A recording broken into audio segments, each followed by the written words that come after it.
Good morning students. बच्चों, assessment for learning में आज हम थर्ड यूनिट का नेक्स्ट टॉपिक करेंगे, जो है collaborative and the cooperative learning situation, यानी सहयोगी अधिगम और कोऑपरेटिव यानी जो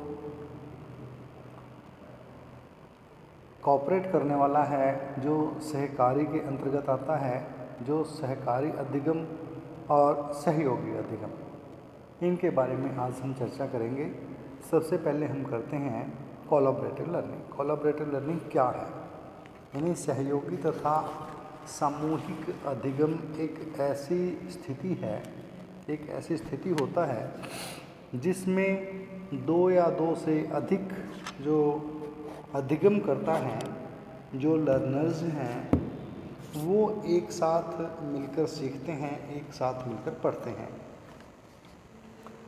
यानी वो एक साथ मिलकर दो या दो से अधिक जो ग्रुप हैं, अपना ग्रुप बनाकर वो सीखने का प्रयास करते हैं।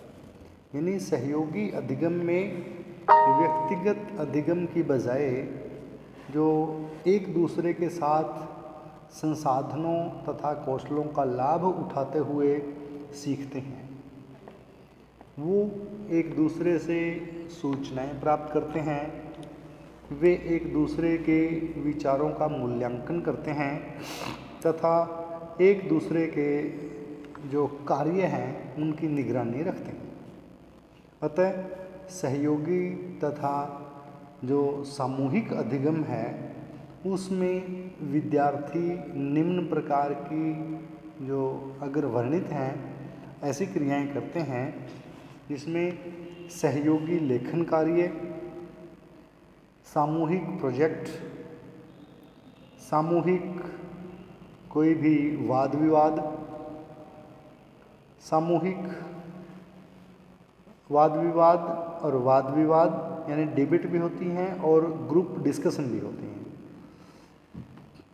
अध्ययन टीम बनाना यानी स्टडी टीम तैयार करना, स्टडी टीम में कार्य करना, फेस टू फेस जो कन्वर्सेशन है यानी आमने सामने की वार्तालाप, ऑनलाइन वाद विवाद करना, सेमिनार, कार्यशाला और गोष्ठियाँ, ये सब जो कार्य हैं सहयोगी और जो सामूहिक अधिगम है, उसमें इस प्रकार की क्रियाएं सम्मिलित होती हैं। इस प्रकार से सहयोगी तथा सामूहिक अधिगम में बच्चे सहयोग की भावना से कार्य करते हैं, उनमें सक्रियता रहती है, जिससे वे स्वयं खुद का भी मूल्यांकन करते हैं और दूसरे विद्यार्थी के विचारों से, भावों से सीखते भी हैं। यानी सहयोगी शिक्षण समावेशी शिक्षण के तरह ही है और सहयोगी आवश्यक रूप से एक प्रक्रिया है, एक दूसरे के सहयोग से सीखना, एक दूसरे का सहयोग करना, दूसरे से सहयोग प्राप्त करना।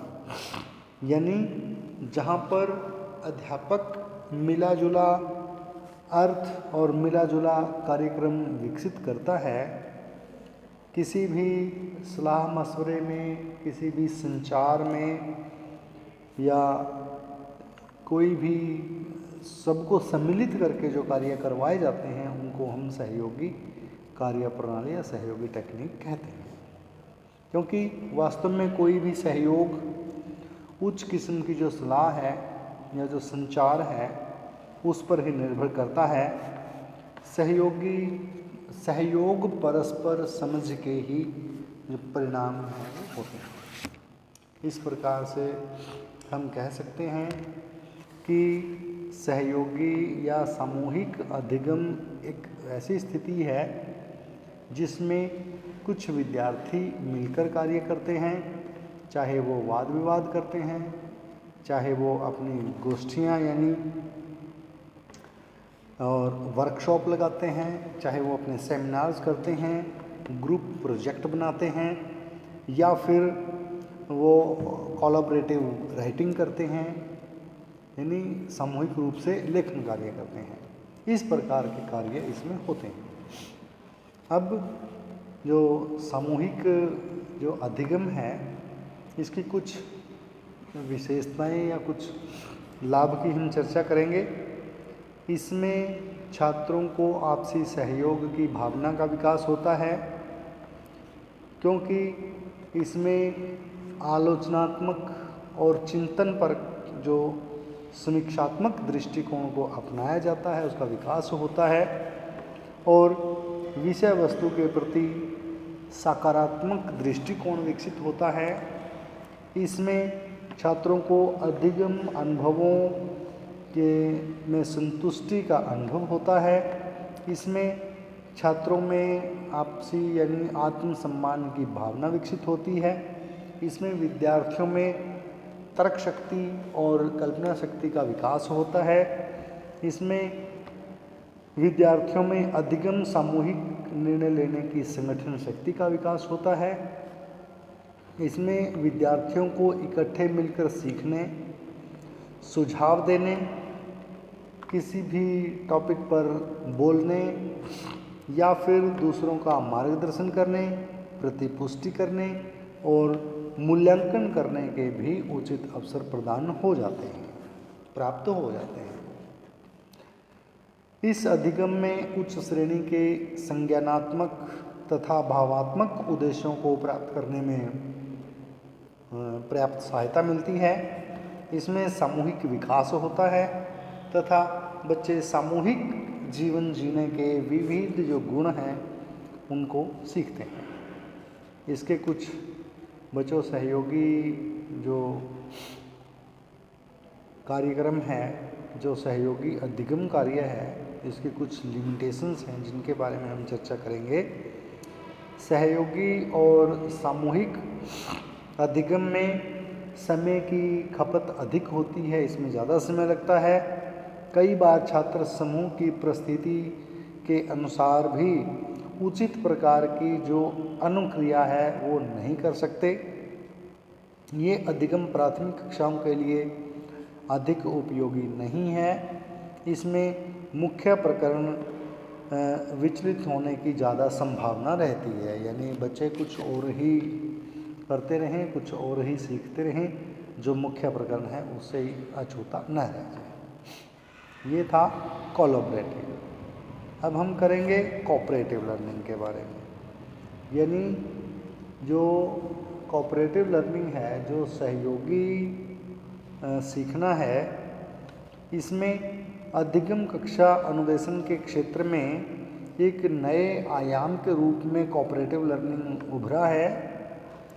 तो ये सामूहिक कार्यों तथा अभ्यास छात्रों की जो शैक्षिक परीक्षा संबंधी अधिक अंक, अधिक स्वाभिमान, अधिक सकारात्मक और सामाजिक कौशल, किसी जातीय समूह के व्यक्तियों के लिए या कम पक्षपात और अध्ययन किए जा रहे कौशलों का विकास करता है। कोऑपरेट करना, आपस में मिलजुल कर कार्य करना ही कोऑपरेटिव लर्निंग है।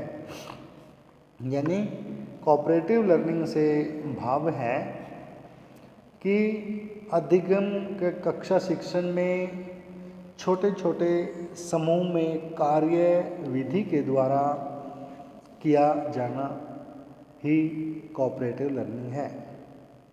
यानी वास्तव में वे समूह में सीखने की एक कार्यविधि है जिसमें अभ्यास के द्वारा सीखना, अनुकरण के द्वारा सीखना और करके सीखना, यानी learning by practice, learning by practice और लर्निंग बाय प्रैक्टिस। इस प्रकार से अभ्यास से सीखता है, करके सीखता है और अनुकरण से सीखता है। सीखने के ये स्टेप्स कोऑपरेटिव लर्निंग को बढ़ावा देते हैं, मजबूती प्रदान करते हैं। जो भी ये सहकारी अधिगम है, जो कोऑपरेटिव लर्निंग है, इसके कुछ विशेषताएं या कैरेक्टरिस्टिक्स की हम बात करेंगे। इसमें सामूहिक अधिगम होता है कोऑपरेटिव लर्निंग में, इसमें सहयोग की भावना होती है, सामूहिक अभ्यास होता है, सिद्धांतों पर आधारित होता है क्योंकि it's the based on principles, यह सिद्धांत पर आधारित है, और जिसमें जानकारी एक दूसरे के साथ साझी होती हैं, यानी शेयरिंग द इंफॉर्मेशंस, जानकारियों को बांटना, आपस में बढ़ाना। इसमें सेल्फ लर्निंग यानी स्व अध्ययन पर भी जोर दिया जाता है और आपसी समझ की सहायता होती है, और शैक्षिक अधिगम की सफलता पर बल दिया जाता है। समूह छोटे छोटे बनाए जाते हैं और अधिगम क्रियाएं सफलतापूर्वक निर्वहित होती हैं, परिपूर्ण होती हैं। ये थे कुछ इसकी विशेषताएं। अब जो सहकारी अधिगम है, जो कोऑपरेटिव लर्निंग है, इसकी हम लाभ या इसकी एडवांटेजेस की बात करेंगे। इसके 3 प्रकार के लाभ हैं। मनोवैज्ञानिक लाभ हैं, शैक्षिक लाभ हैं और सामाजिक लाभ हैं।